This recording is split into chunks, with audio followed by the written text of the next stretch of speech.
Okay, so I think you can see the screen, everyone. Yes, ma'am. Okay. Uh, so see here, today we are going to start with this topic where we are going to see actually how to normalize a given vector. Okay, so there is a space like we have a different sets, natural number set, then you have defined now complex variable set. Okay, so that is complex number set, and there we have seen some of the operations. So the operations which are valid are nothing but you can take the conjugate, you can find it out, even the modulus function, you can find it out the addition, subtraction, multiplication, division, all of them are valid in complex numbers. Correct. So that kind of set we have. So here for the given vectors, okay. So one set is given which contains n number of objects, and we are talking about in real field. This we are talking in real space or in real field. So, what kind of objects, if I link together in a given set, forms a vector space? Okay, so there are some definitions. Like in complex number, if I have under root minus one value is there, then we say that it is a complex number. Otherwise, we can say that it is a real number. Okay, so real number subsets are different. So I can say that natural number, set of integers, set of rational, set of irrational. Okay, so these are all the category of the elements. Category of the elements which satisfies those properties. So we call them as rational number. We call them as an irrational number. Correct? So here also to describe the nature of that particular set of elements which are present in some set, to form it as a vector space, it needs to satisfy some of the properties. Okay, it needs to satisfy some of the properties. So we are going to see the definition, like we'll see the definition that which set will form a vector space. Excuse me, Which, ma'am. yes, Ma'am, screen is not visible properly. but I can see.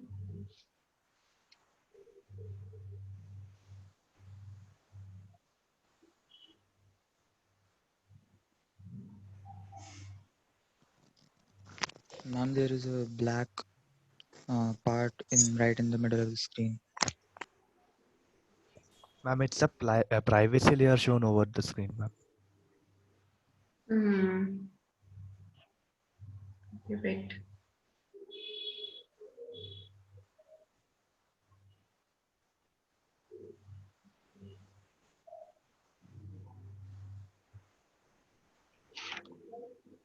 Okay, wait for 5 minutes. Huh?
So whether the new students have joined class today?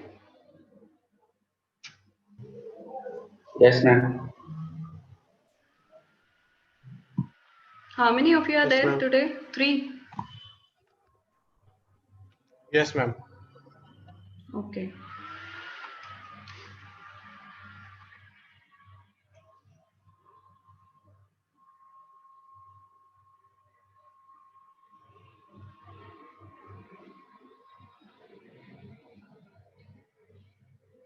Are you from MIT only?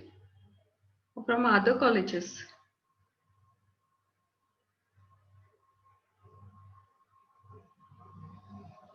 Ma'am, I am from Kekewak.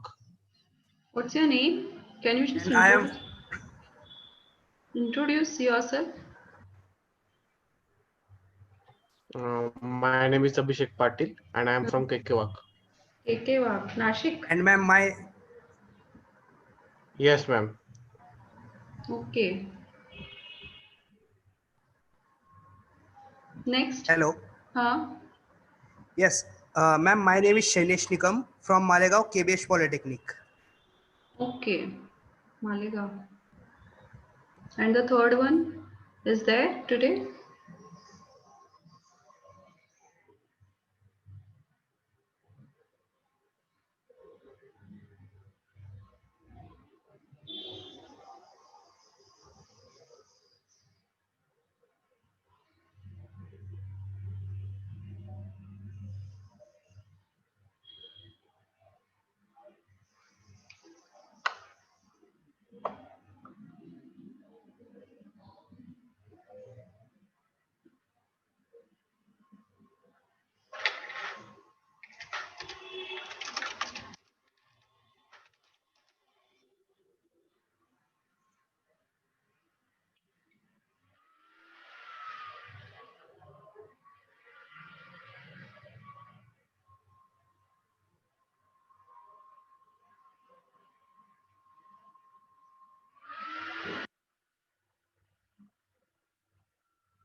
See, actually, I want to show you the definition, and for that, I'm doing this. Otherwise, I would have started it immediately.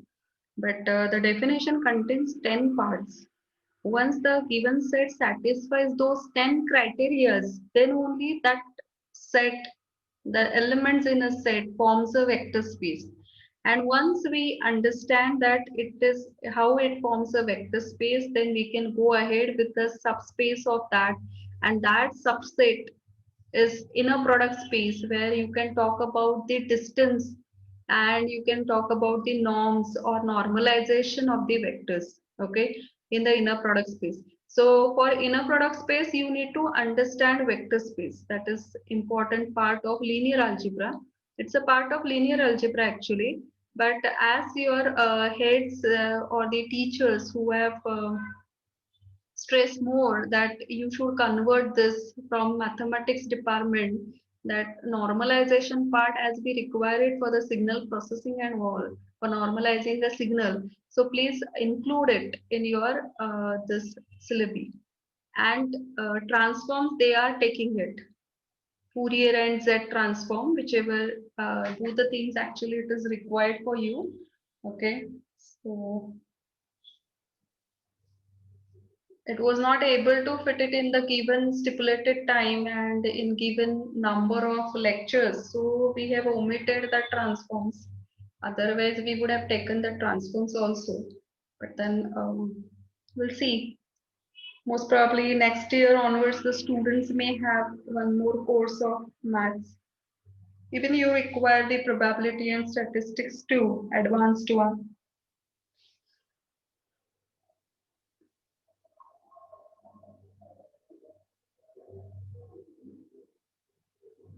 Since my board is small, it is not able to, I'll not be able to fit all the 10 properties there, but then we'll do simultaneously the problem so that you will understand more. Okay. So if it satisfies all 10 conditions, then we say that the given set, non-empty set forms a vector space.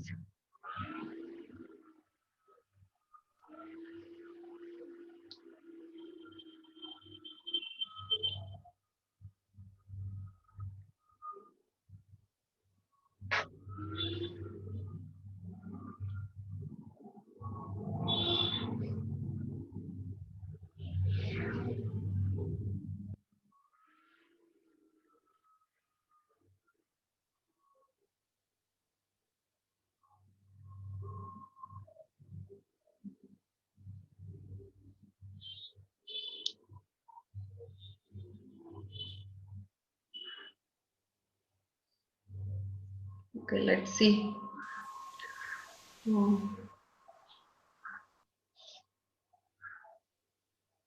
So I've converted that in PDF and online, and now we'll see whether you will be able to see that screen properly or not. Some part is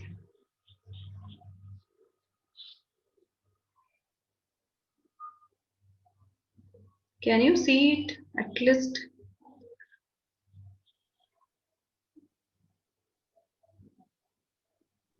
Yes, ma'am. Okay, we are going to see it thoroughly. Even I have the here it is not looking good, but then I have the proper notes for this. So I'll send you. And for this, see, you will not be able to find any notes in HK Das or in any of the books of engineering mathematics. But in Kreyszig, some part is given, but very short part is given in Kreyszig also. So for this, you can go for Sean series linear algebra book or linear algebra by Kunz, Ray and Kunz. Okay, so that is one more book, but these are all advanced book actually, and we are using it for the master level studies. Okay, so this is the basic part which is included for understanding what exactly the spaces, what kind of spaces are there. So we have vector space, subspace. Then you are going to see the linearly dependence and independence of the vectors. So earlier also you have come across such word, linear dependence and independence of a vector. You have seen it in matrices.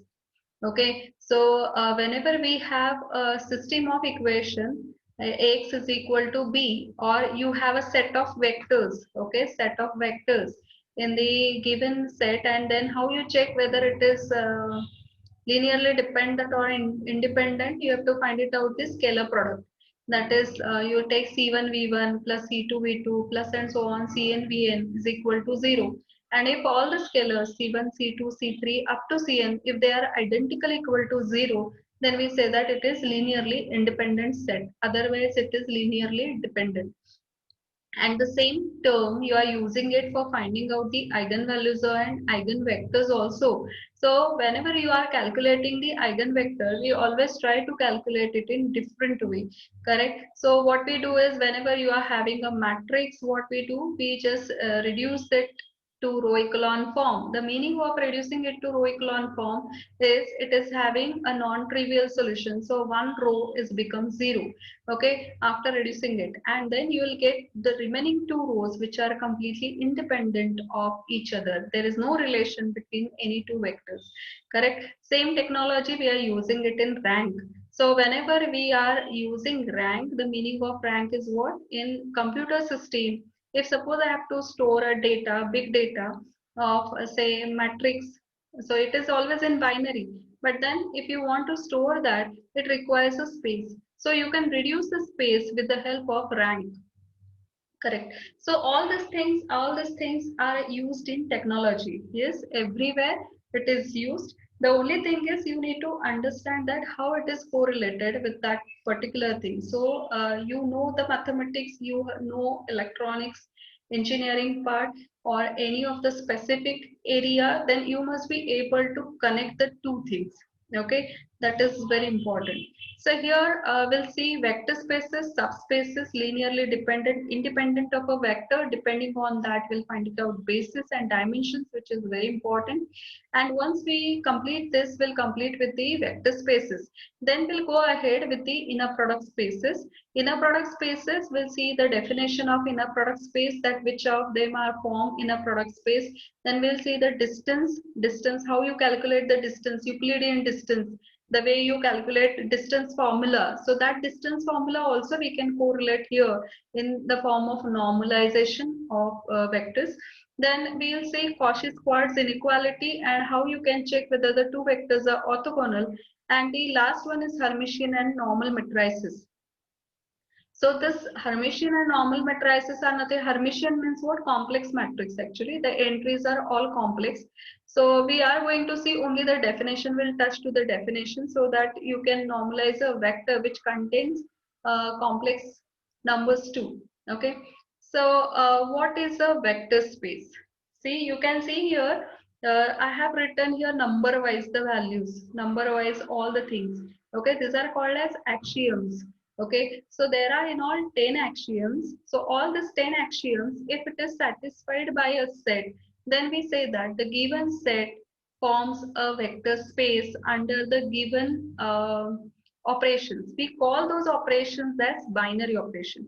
Now, what is a binary operation? Okay, so here we'll see that V be an arbitrary non-empty set of objects on which two operations are defined. Which two operations are defined? So it is already given, the two operations. That is the main, we can say that main base of for that particular set. Okay, so I have a set of non-empty objects with the addition of the two objects is defined, and the multiplication of multiplication by the scalar is also defined. Okay, by scalar means what? 2 into 5, 2 into x. X is suppose the element of V, then 2 times x. 2 is what? A scalar. So 2 times x is, again, it is defined or not? Yes, it is defined, and that definition may vary. Okay, may vary person to person. Okay, so we'll see that. And then it is called as sum and scalar multiplication respectively. So if the following 10 axioms are satisfied by all the objects, which are present in that set V, then we say that the given set V under the operation as addition and the scalar multiplication is a vector space. First of all, you just understand this, try to understand the words, and then you will get familiar with all these words. Okay, and you will love this. Okay, it's very simple to do it in exam also. So now the first one is what? I'm taking U and V. U and V, what? They are any two elements in V. Okay, U and V are what? They are any two elements in V. Capital V, we are taking it as a set. Okay, so take any two vectors in V, any two vectors in V. So U plus V. So like I have a set of natural numbers. Okay, and we have defined the addition of two naturals. Well, addition of two naturals, I'll define it as the way we define it usually. That is x plus y is what? The addition as it is, the way we are defining it by default. That means 2 plus 3 is 5. Okay, that way the addition is defined. This is called as default addition. One can define the addition as 2 plus 3. Plus is a operator. Please understand this. Plus is going to be the operator between the two numbers. Then one can define 2 plus 3 as 2 into 3 also. Okay, so that is my definition. How I am defining those operations. These are called as operations, sum and the scalar multiplication. Correct? So here, if I take 2 plus 3, whether 2 plus 3 belongs to the given set, yes, it is a natural number. If I just take a default operation, 2 plus 3 is what? 5. So default operation is 5 addition, our usual addition. So that is 2 plus 3 is equal to 5. Whether 5 is a natural number? Yes. So 5 is a natural number. So first thing is satisfied. Okay. So even if I'll pick any two numbers, even I will take any two numbers in set of natural, say 100 plus 2. 100 plus 2 is 102. Whether it is a natural number? Yes. So for any term, for any value belongs to the set of naturals, I can have u plus v belongs to the natural set. Correct? Natural number set. Now the next operation is defined for any scalar k. So if I take scalar k as any value, scalar means what? It's a real number. Any constant you can take, okay? That is your scalar k. U is in V, then k times u is in V. So k times u must be in V. So if I take k as say 3 and u as say 5. So 3 into 5. Our usual multiplication, it is what? It is again a value which is a natural number. But if I take half into 5, k can be anything, no? So if I take k as half into 5, then I get 5 by 2. Whether it is a natural number? No, it's not a natural number. So I must define the set in such a way, define the operation in such a way so that the getting answer must be belongs to the set of naturals. Okay, so here that thing will not valid. So what I'll do is I'll take the operation as 2 into 5 as 5 square. Okay, 2 into 2 is what? Scalar. So if I take k times x, then I'll define the product as x raised to k. Whether x raised to k is a natural number? Yes, x raised to k is always a natural number because what I have is I have here suppose 2 into 5. So what I am getting? 5 square. 2 is k. The value of k here it is 2. So I get 5 square. Whether it is a natural number? Yes. So you have to define the operations in such a way so that the first two operations, these are called as binary operations actually. That means the outcome must be belongs to the given set. Okay. That needs to be fulfilled. That needs to be fulfilled. So this is our first two operations. Then we'll go ahead with the commutativity property. You know that this is called as order property also. Correct? So it is what? U plus V is equal to V plus U. That means what? If you change the order, you'll get back again the same thing. So that is commutativity. Next is what? Associativity. That is you are grouping it together in order.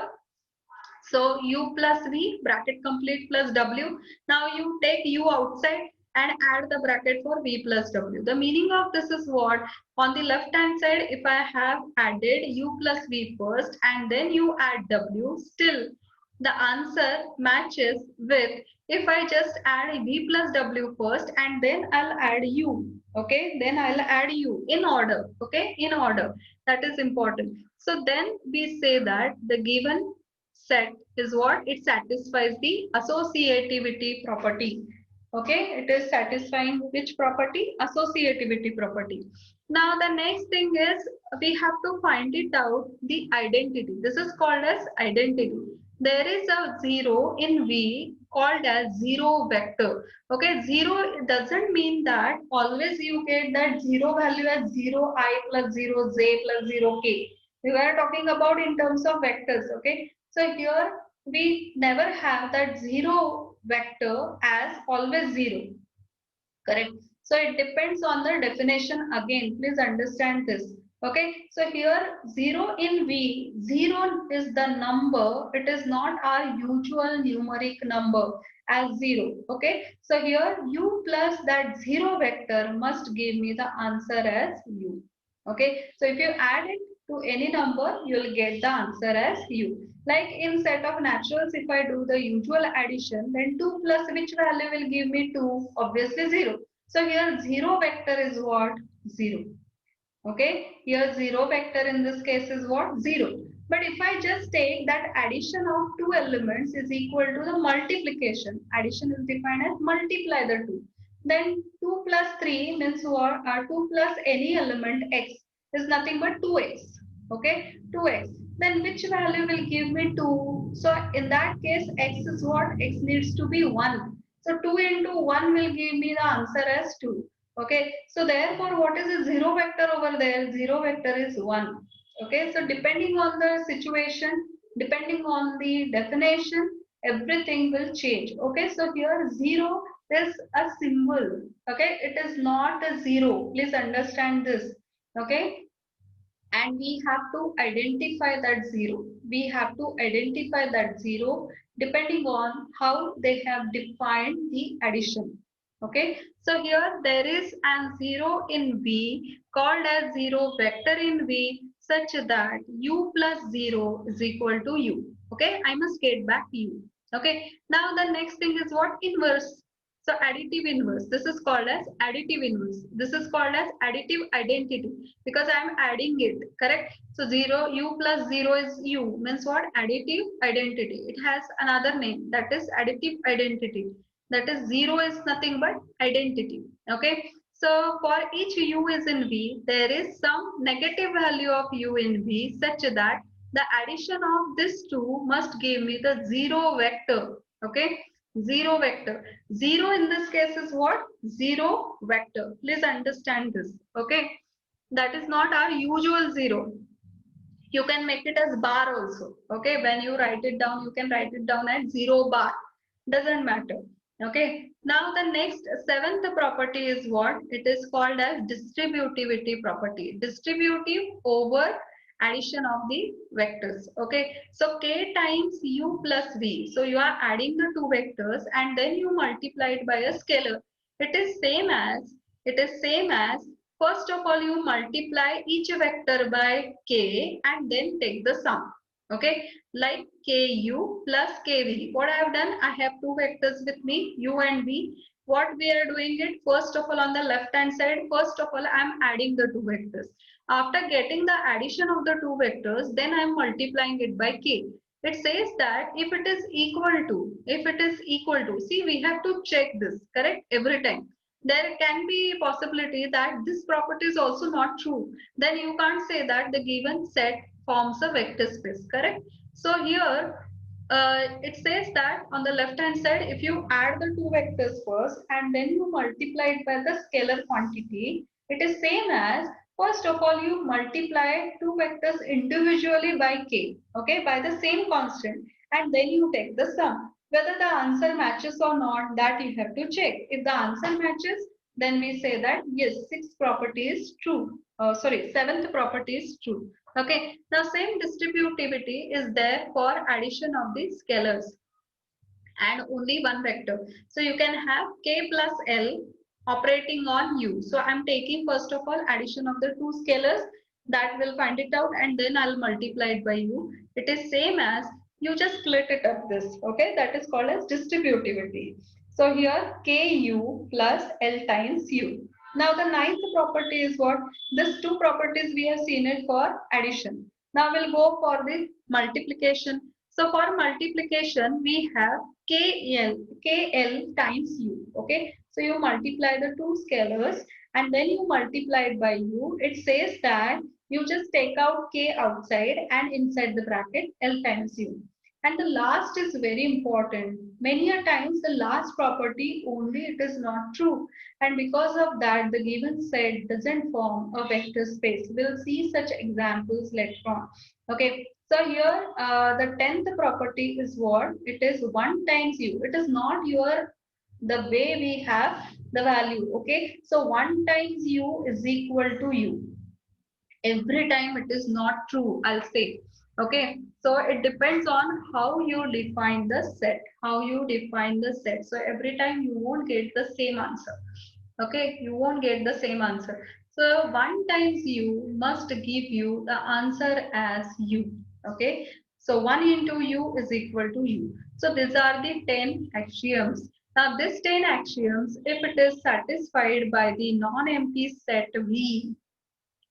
Okay, now what is V? V can be real R2 plane, that is R2.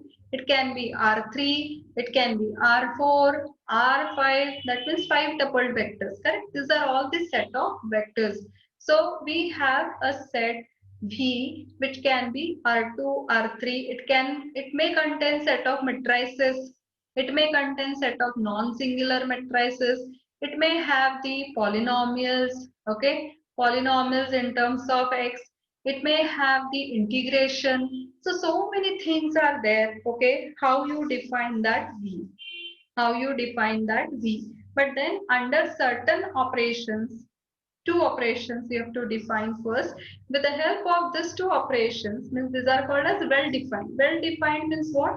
The answer must exist in the same set. If it is exist in the same set, then will apply those two operations for the remaining 8 properties, and remaining 8 means from 3rd to 10th property. Okay, from 3rd to 10th property.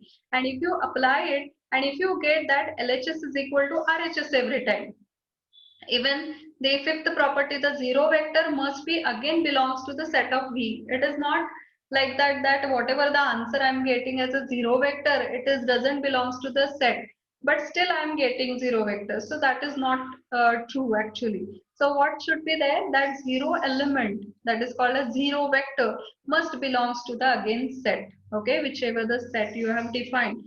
And then even the inverse also, that minus u, the sign is what?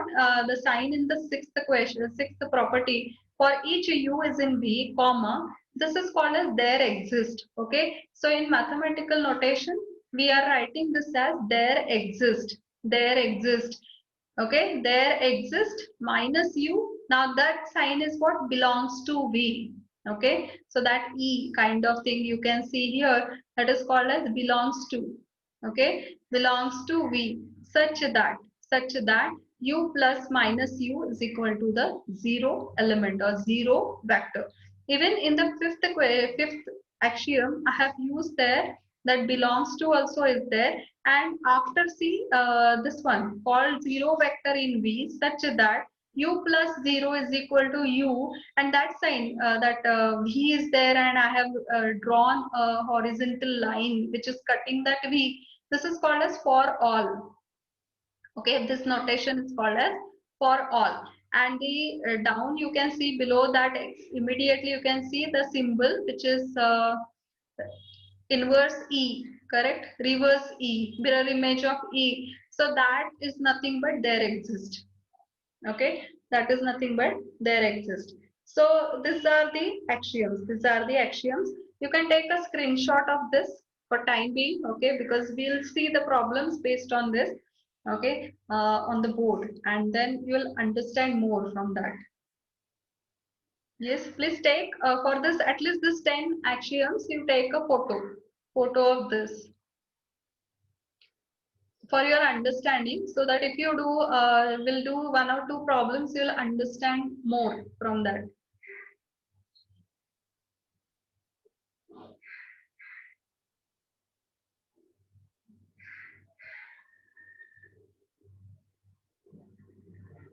Done?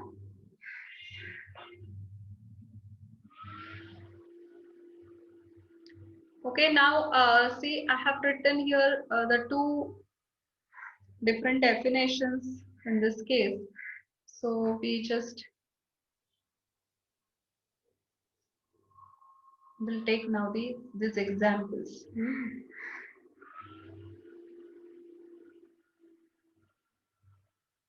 And in example number 3, see, I have taken a set of matrices. And here in 4th, we are defining for set of positive reals. Okay. So we'll stick to, first of all, we'll start with this example. Nice example we take. Set of reals. Set of reals is very nice example. and I'll define it like this only. So that you will understand more. Now we'll see our screen board.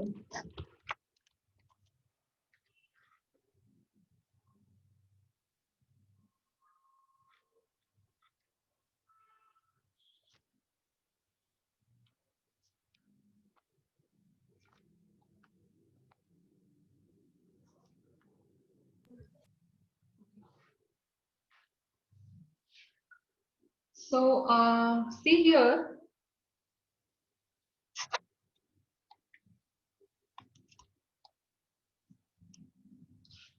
So we have the example as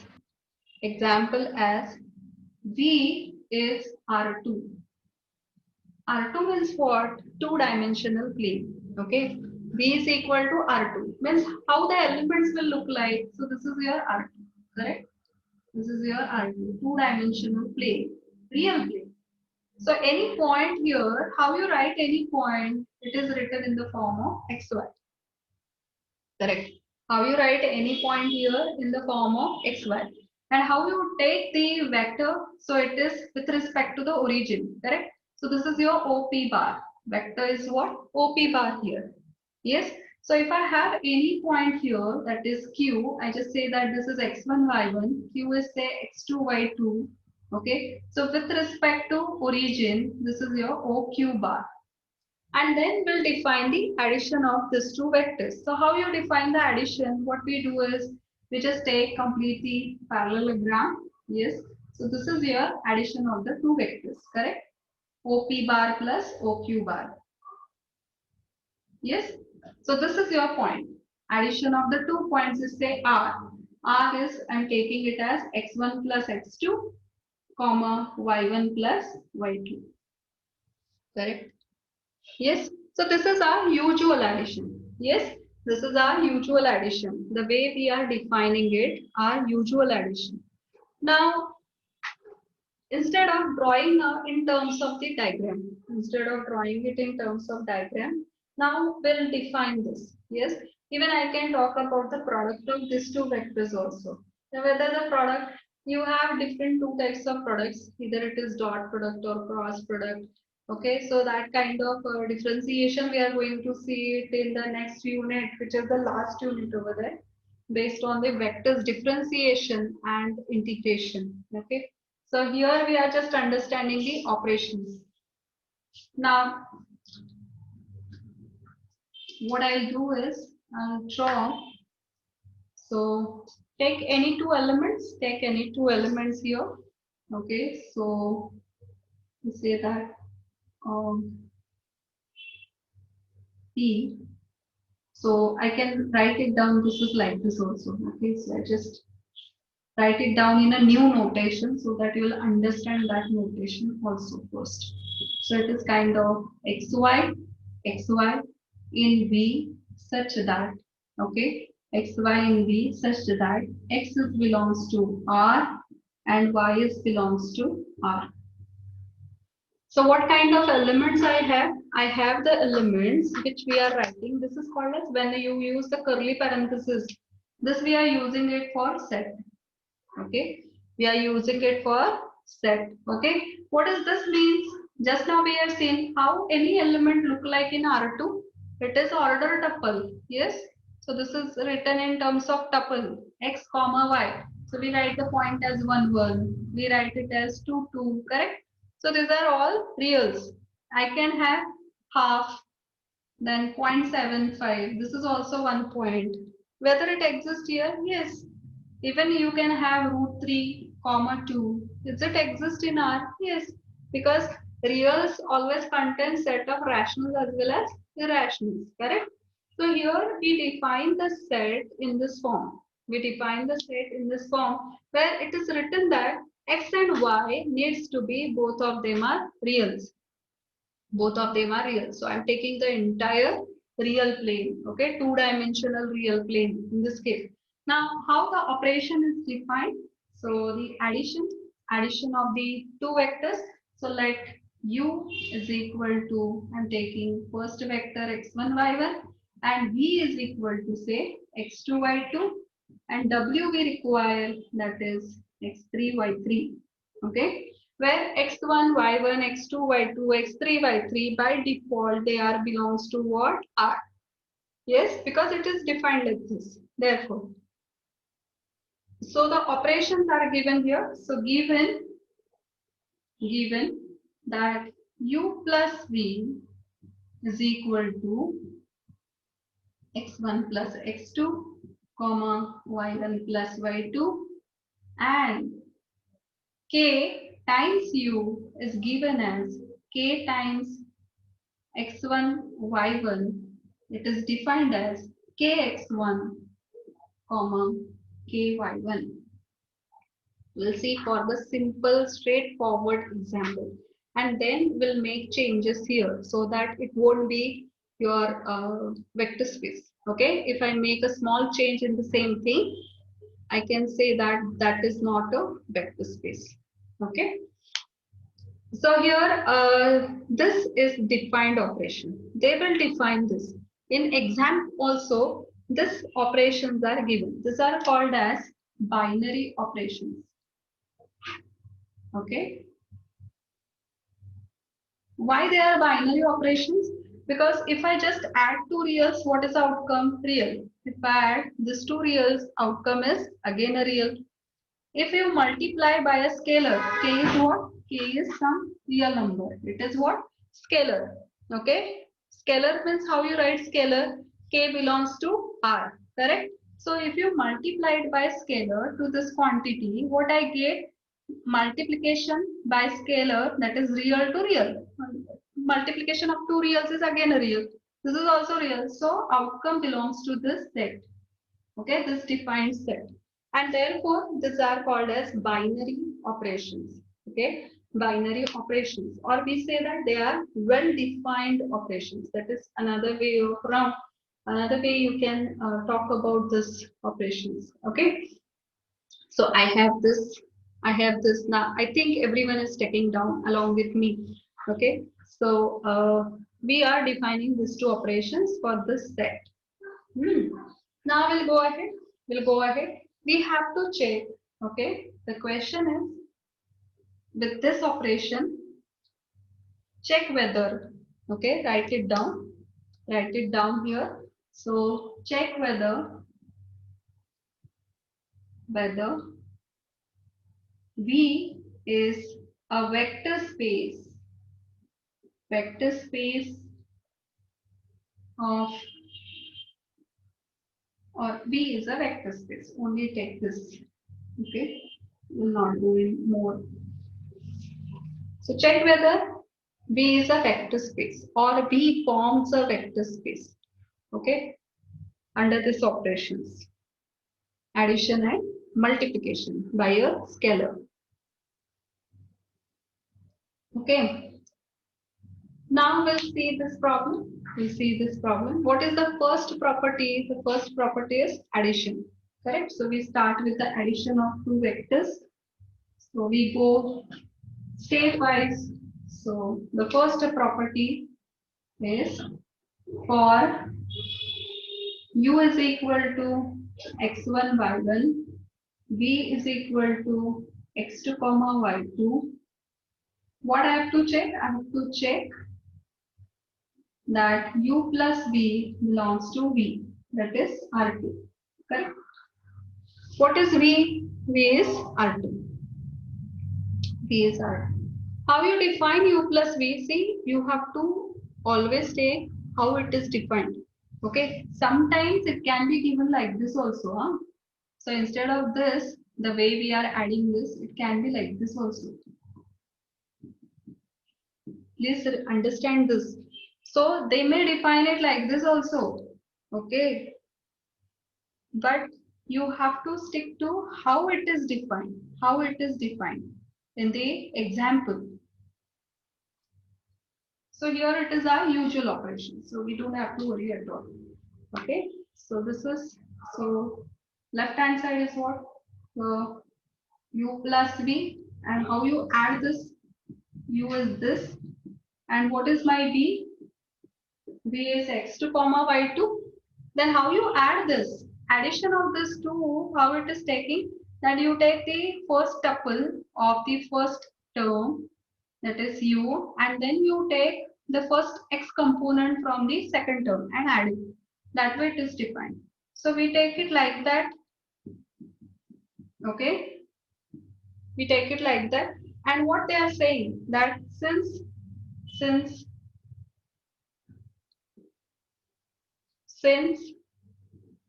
x1 is real, x2 is real, so this will imply that x1 plus x2 also real. Okay, this is called as belongs to.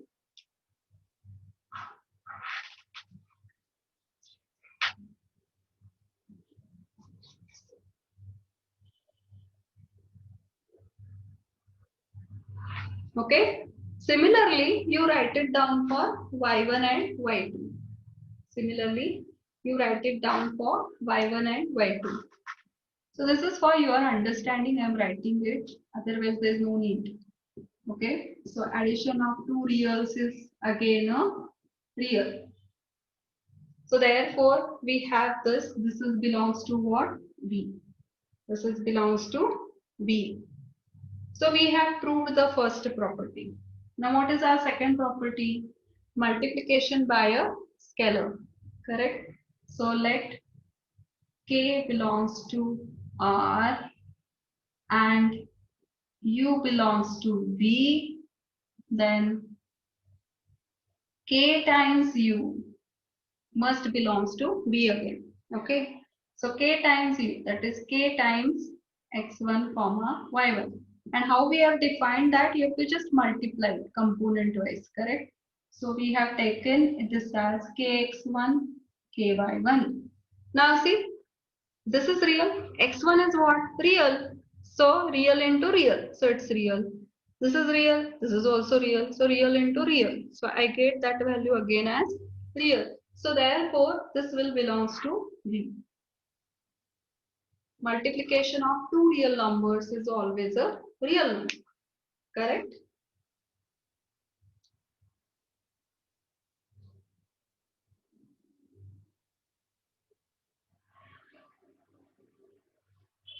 Okay. Everyone is with me? Now we have proved the first two properties. These two properties are true. We'll go ahead. We have to see what? Commutativity property, that is order property. So we'll go ahead. The third one, we'll check it third. Okay.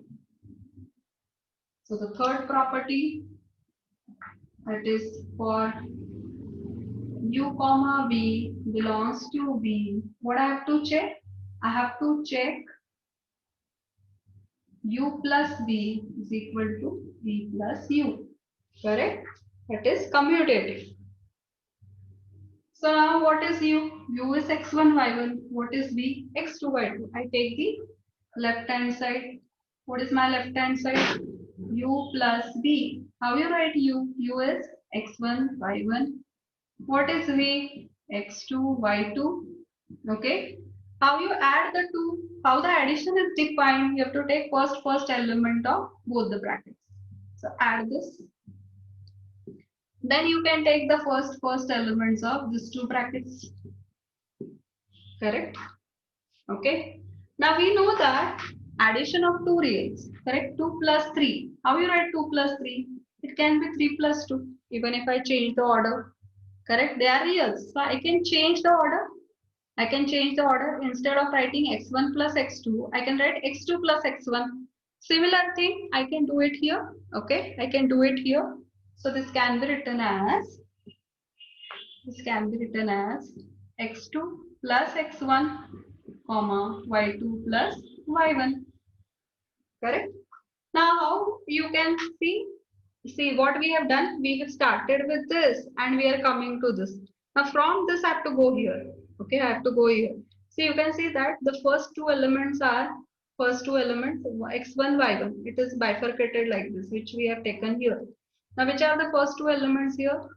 x2 and y2. So I can rewrite this as first tuple x2, y2 plus second element x2 and y2 here. Okay, so y1 plus y2. So we have here y2 plus y1. That means it is x2 comma, sorry, x1 comma y1. Correct. So that is v plus u. V plus u, which is our right hand side. Which is our right hand side. Or what you can do is, if you don't want to prove it like this, then you have left hand side separate and right hand side separate.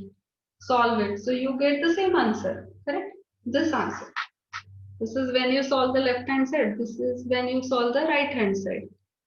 So these two are same only because they are reals. And we know that in reals, even if I flip the order, the answer remains same in addition or in multiplication also. Okay. So I get the same thing. I get the same thing. Now we'll go for this. So therefore, you say that, therefore, it satisfies commutativity property. Correct? Commutativity property. Okay. Or it satisfies commutativity axiom.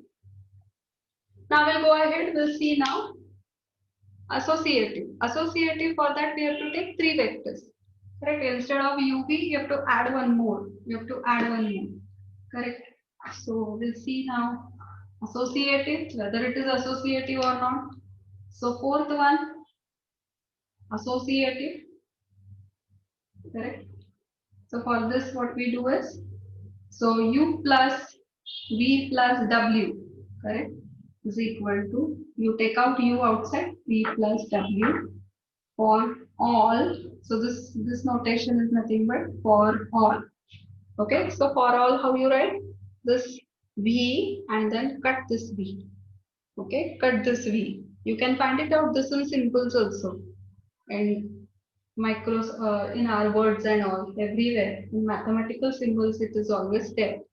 Okay, so this is for all U, V, W in V. Now why we are proving it in generalized way? Because we have to pick any element, any number, correct? For any number, it must be true. So for this, we are proving it in general. In general. So I'm taking in general x1, y1. I'm taking in general x2, y2. Picking up any two numbers, correct? So now we'll start with left hand side and we'll end with right hand side, or you solve it separately. Now we'll solve this separately here. Okay, so both the methods you can do it.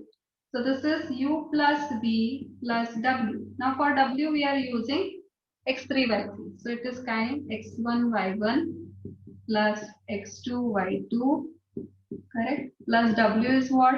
x3 y3.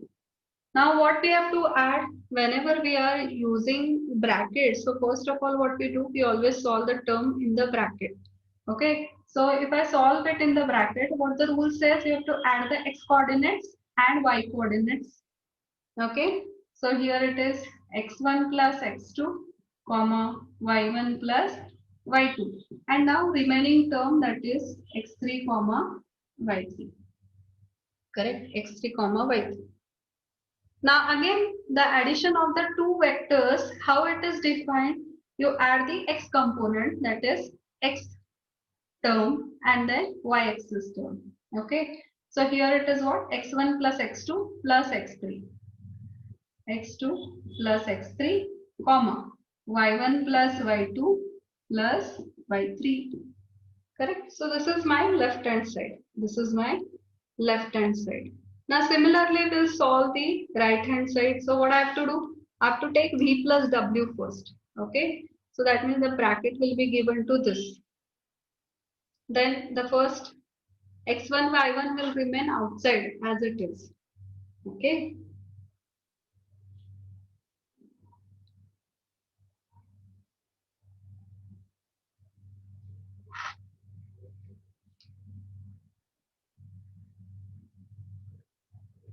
So we can write it down this as, you can write it down u plus v plus w. So u plus v plus w. So I just write the left hand side now, okay, and then you'll see that both of them are same. Okay, so now I take right hand side separately. What is right hand side? U plus v plus w. So u is x1 y1, v is x2 y2, w is x3 y3. Okay, then we are keeping outside x1 y1 as it is, plus we'll solve the bracket term. So here you will add x component first, then y component, okay, then add this two. So what I get? X1 plus x2 plus x3, y1 plus y2 plus y3. So which is therefore left hand side is equal to right hand side, and hence this property is true. Correct? In general, this is true. So we know that addition of three real numbers is again a real number. So x1, x2, x3 are reals. So addition of this 3 is again a real. Similarly, y1, y2, y3 are also real. So addition of this 3 reals is again a real. So this tuple, whatever the answer, we are going to get it at the end. So that answer is again belongs to the set of real numbers. Correct? It is belongs to the two-dimensional real plane.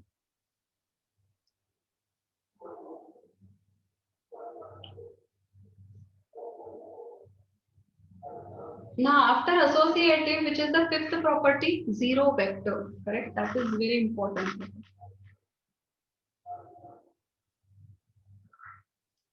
See, without that, you cannot even encrypt or decrypt the data. Even for the ATM machines and all, we are using the same thing, correct? So, see, you are using binary codes over there. And once you enter a password, your password, what happens is, for that you can find it out the entire link of or the string of zeros and ones. Yes, immediately it appears on the computer. So it goes to the given bank, and then the if you want to credit the amount or if you want to debit the amount, that can be happening. Yes. So there, this vectors are helping very much. So there you need to find it out the zero elements and identity elements. Okay. So that's very important thing. So now the fifth one. So linear algebra is having many more applications. Okay. So fifth is zero element. So we are identifying the zero vector or zero element. Okay. So let for u belongs to V, there exists 0 in V. So you just take this as 0 bar, okay, 0 in V, such that what I want, u plus 0 vector is equal to 0. Sorry, u. Okay. So what I want is, I'm purposely writing it down as bar, 0 bar, so that you'll understand that it is not our usual 0. Okay, so you can bifurcate that. So what I have to do is, I have to take this, correct? So I just take select 0 bar is say a comma b. Okay, 0 bar is a comma b. So what is u? We have u as x1 y1 plus 0 bar. 0 bar is a comma b is equal to x1 comma y1. This is very simple trick to use it. Okay. So now what we do, when we add it, we add the x component. Then we add the y component. That is our definition here for this example. So it is what? We'll add the x component, x1 plus a, comma, y1 plus b, that is equal to x1, y1. Now both of them are reals, correct? So if I compare the two tuples, comparing to, okay, comparing this, what I will get? I'll get x1 plus a is equal to x1. And what is x1? x1 is a real number, correct? x1 is a real number, so you can cancel that. So a is what? 0. Similarly, I have y1 plus b is equal to y1. So you can cancel that y1 and b is also 0. Okay, b is also 0. Okay, you can see that b is also 0. So therefore, what is your a comma b? So therefore, 0 bar, that is a comma b, is what? It is 0 comma 0. What is 0 comma 0? It's the origin. Yes. So what is my 0 vector here? So here 0 vector is origin. And whether it belongs to R2? Yes. Origin is always present in R2. Yes. So therefore, this belongs to B. Okay. So 0 bar is what here? 0 comma 0. And that is belongs to the vector space V. That belongs to the vector space V. Okay. So therefore, you can say that the 0 vector exists in V. 0 vector exists in V. So we have satisfied this fifth property also. We have satisfied this fifth property also. Now we'll go ahead. We'll see the sixth one. What is sixth property? The sixth property says that identity one, correct? That is negative u. We have to calculate. So sixth property, sixth one. For every u is in V, there exists minus u in V such that u plus minus u is equal to 0 bar. Okay. What is 0 bar for this? 0 comma 0. Okay. So I just take that minus u as a comma b. Select, or you can have directly also, you can find it out that what is u. So I just take this entire expression x1 comma y1 plus such a vector. I have to find it out. That will give me the answer as 0 0. So what should be the value here? Or you take it as a and b. Best way. Okay, take it as ab. So which vector will give you the answer as? So what I need to find it out here, that means the value of a and b. So we will add this the way we add it, x1 plus a, y1 plus b is equal to 0 comma 0.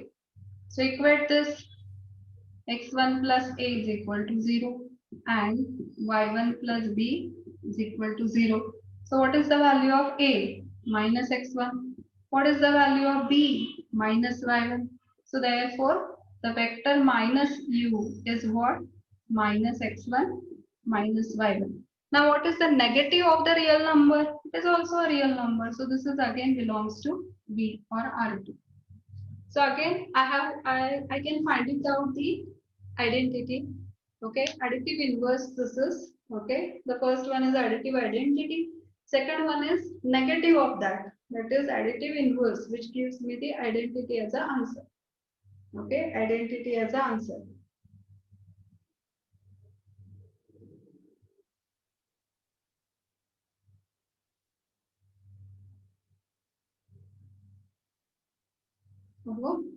Now the seventh one, seventh property. So what is our seventh property? K times u plus v, correct? That is our seventh one. So seventh property.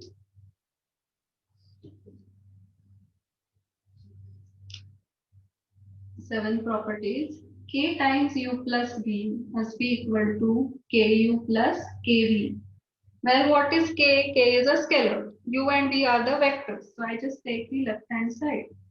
The left hand side is k times u plus v. So that is k times u is x1 y1, v is x2 y2. Okay, I just add this. So it is x1 plus x2 comma y1 plus y2. And how multiplication by k is defined? you have to multiply every element, whichever the elements are there inside, every element by k. That way it is defined. So k times it is x1 plus x2, comma k times y1 plus y2. Correct? So what I'll do is I just expand this inside. So it is what? Kx1 plus kx2, comma ky1 plus ky2. Correct? Now how you addition, you can split it up. So I take first components together. So it is kx1, comma ky1, correct? Plus you take the second elements together, kx2, comma ky2. Okay. How you write this back? So it is k times, you can take out k outside. So it is x1, y1. And here I can take out k outside. It is what? x2, comma y2. And what this is x1, y1? It is u. What is x2, y2? It is v. So this is equal to ku plus kv. This is equal to ku plus kv. And hence the seventh property is also true. Okay. Seventh property is also true. That axiom is also true. Okay. Now only 2 are left.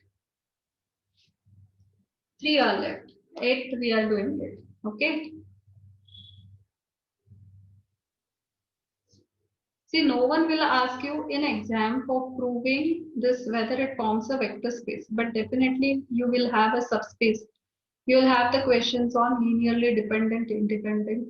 You may have the questions on basis and dimensions. Okay, where you need to understand what vector space is, and for that we are doing it.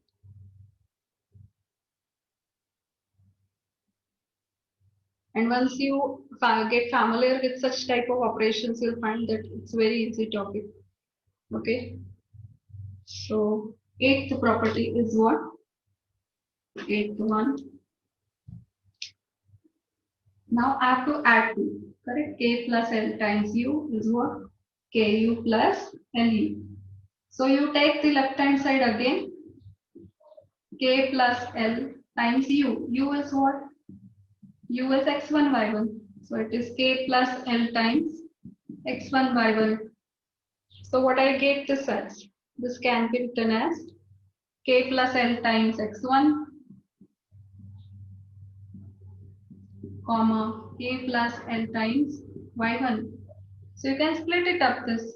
So it is kx1 plus lx1, comma ky1 plus ly1.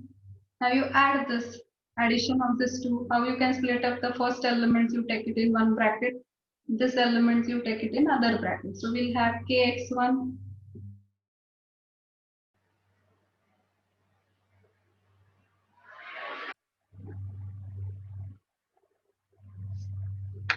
okay. You can see that that is ku plus lu, and this proves the eighth one also, eighth property also. Now we'll go ahead. Now the 9th and 10th are remaining. For 9th, what I have to do? I have to just multiply this, correct? KL times U. That is our 9th property. And 10th is 1 times. So 9th property is KL times U is K times LU. Okay, K times LU. So what we'll do is U will put it. So left hand side is what? KL times x1, y1.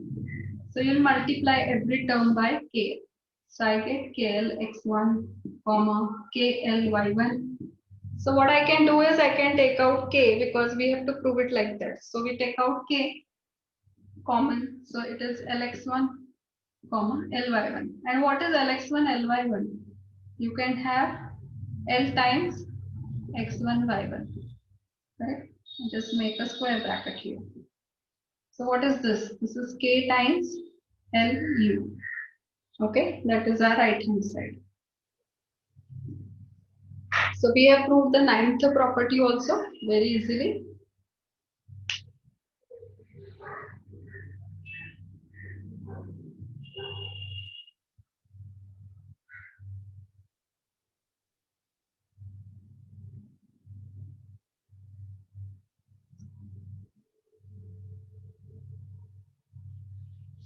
Now we'll see the 10th one, and that is the last one.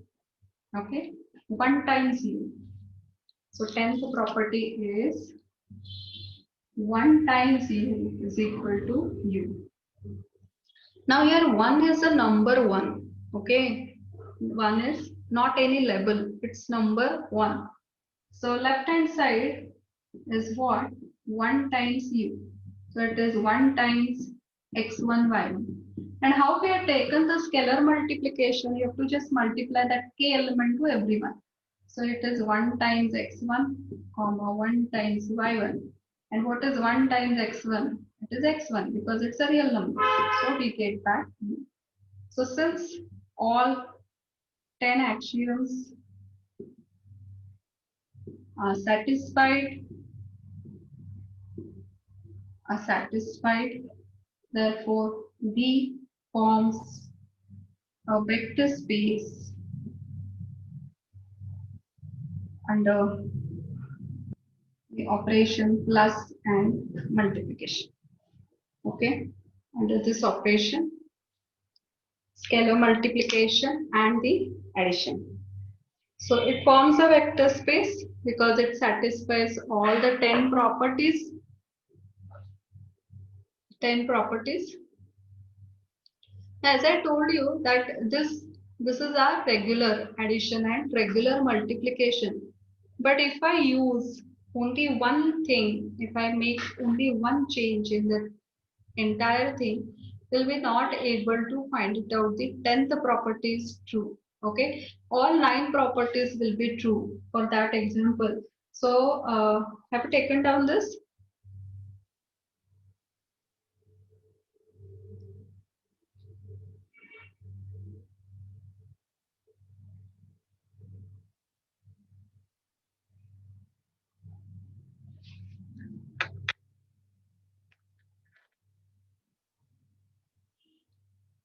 So we'll see the example for which it is not true.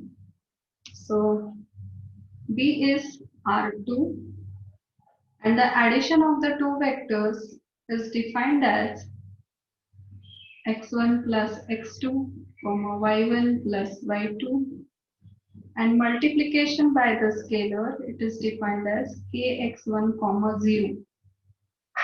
Okay, this way it is defined. Now check whether it forms a vector space. Okay, so you'll find it out for this that it doesn't satisfy the 10th property. All the properties it will satisfy. Okay, all 9 properties, 9 axioms, it will satisfy. But the only thing is whenever we go for the multiplication by a scalar, always the second component you have to write it down 0 here. That is, it always makes it element that as 0. Like if you have that k times u plus v, how you write k times u plus v? It is k times u plus v is nothing but x1 plus x2 comma y1 plus y2, correct? In that property. But when you multiply it by k, how k multiplication is defined? You can multiply k to the first x coordinate. So it is k times x1 plus x2. And what will happen to the second one? Second element goes to 0. This you have to remember there. Okay, second element, because it is defined like that when you multiply by any scalar, y coordinate becomes 0. So y coordinate, you will get it as 0. It will map to x-axis only, correct? Because y becomes 0.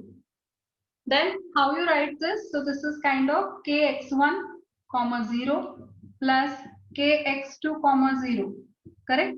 Now I want to pull k outside. So pulling k outside means what? You think it in reverse way. So that is, this will give you the original vector. That is k times x1 y1 plus k times x2 y2. Okay, like that you have to think. So it will satisfy ku plus kd you will get. Okay, you will use the definition in a reverse way. Now you are taking it in this way, left to right. Now for this, what I'll do is I just take the same definition from right to left. I have this and we want to pull k outside, then x1 with x1, which is the vector component, that is y1. So that associated component will come here. That will come here. So you will get all the 9 properties with this thing will get satisfied except 10th. Now we'll see why 10th is not satisfied. Okay, and it doesn't form a vector space. And then we'll stop this today's lecture. All of you have taken down this. So for all the 9 properties, whenever you have multiplication, you have to remember it that the second term goes to 0 because it is defined like that. Defined like that. Now all 9 axioms are satisfied. Okay. What about 10th one? So the 10th 1 times u must be u. What is u? X1, y. So left hand side is what? 1 times u. That is 1 times x1 comma y1. Now 1 is what? A scalar. So when you multiply it by a scalar, okay, what it says that you can multiply that scalar to the first element. So it is what? 1 into x1. What about the second element? 0. So what I get back? I get back x1 comma 0. That means what it gives me, whether it gives me u. What is u? Here u is x1 y1. Correct? I'm getting back u? No.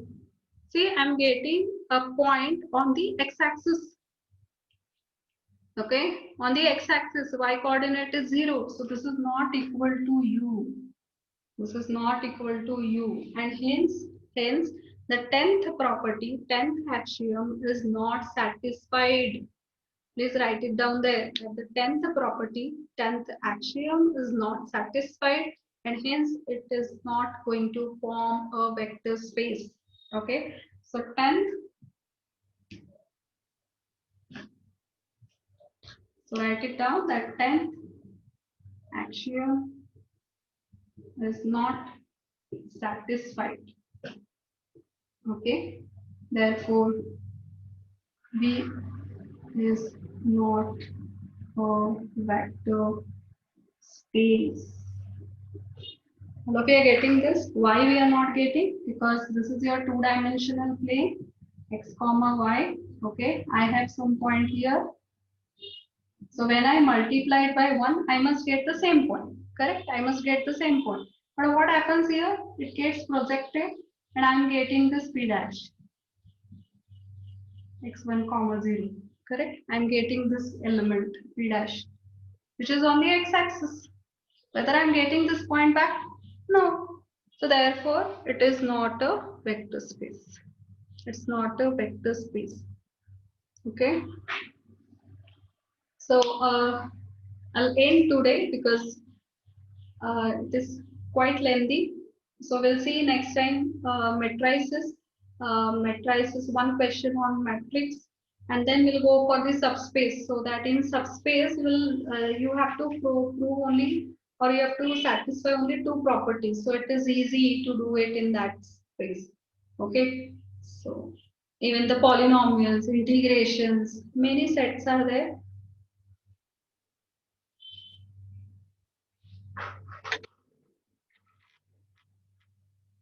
All of you have taken down this. Even this is a recorded lecture. So I'll upload this on YouTube channel and I'll send you that link so that you can go through it again. If you have any queries, you can definitely